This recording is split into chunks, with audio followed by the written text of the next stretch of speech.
Chapter 23.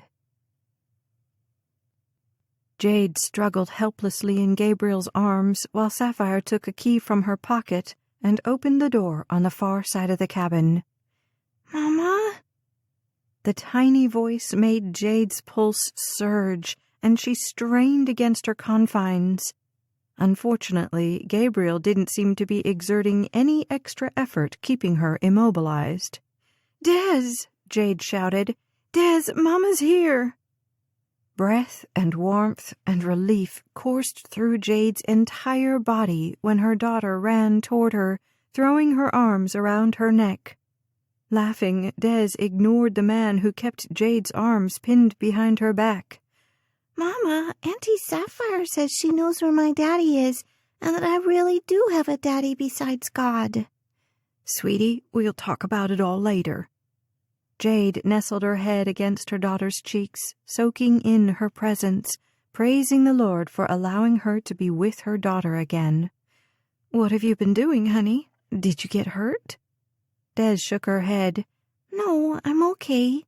Auntie Sapphire told me you were coming, but I didn't think it'd take so long. Why did it take so long, Mama?" "Mama had a few things to take care of first." She tried hard not to choke on her words. Her heart swelled with love for her daughter, with gratitude for her safety, and a simultaneous primal instinct to do everything in her power to keep her safe. Even kill. Gabriel was so close behind her, she could feel the gun in his pocket. If she could only find the right opportunity. But that was all secondary. Des was safe. Keeping her that way was the only thing that mattered. She breathed out a silent prayer of thanks, drinking in the sight of her precious child. Des put her hands on her hips and jutted out her lip. "Hey, what happened to the top of your head? It's all bumpy." "Mama got a little owie. It's all right." "Let me give it a kiss." Des leaned in and got close enough to Jade's ear to whisper, "I know she's not my real auntie." Jade's whole body swelled with relief. Of course, Des was smart enough not to be fooled, but she was putting on the perfect act.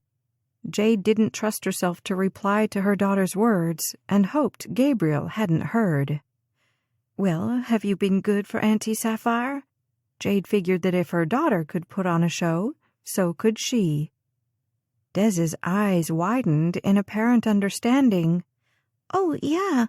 I had a bit of a hard time falling asleep last night, but then Auntie Sapphire gave me a little pill and I'm just now waking up." Jade held back the choke that threatened to well up in her throat. "Well, I'm really proud of you. You've been a big, brave girl, haven't you?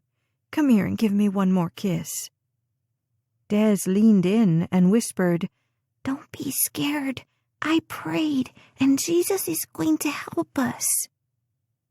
Jade didn't know what she'd ever done to raise such a perfect, precious, intelligent child.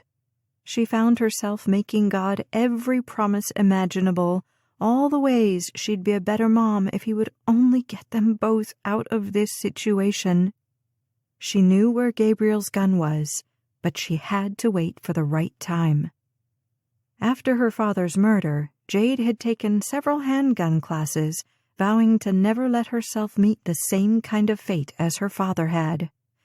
Other women in her class wondered if they'd have the fortitude to actually take a life if necessary, but with her daughter's freedom and safety at stake, Jade had no qualms. "I love you so much, baby," she told her daughter, "and Mama's so, so proud of you."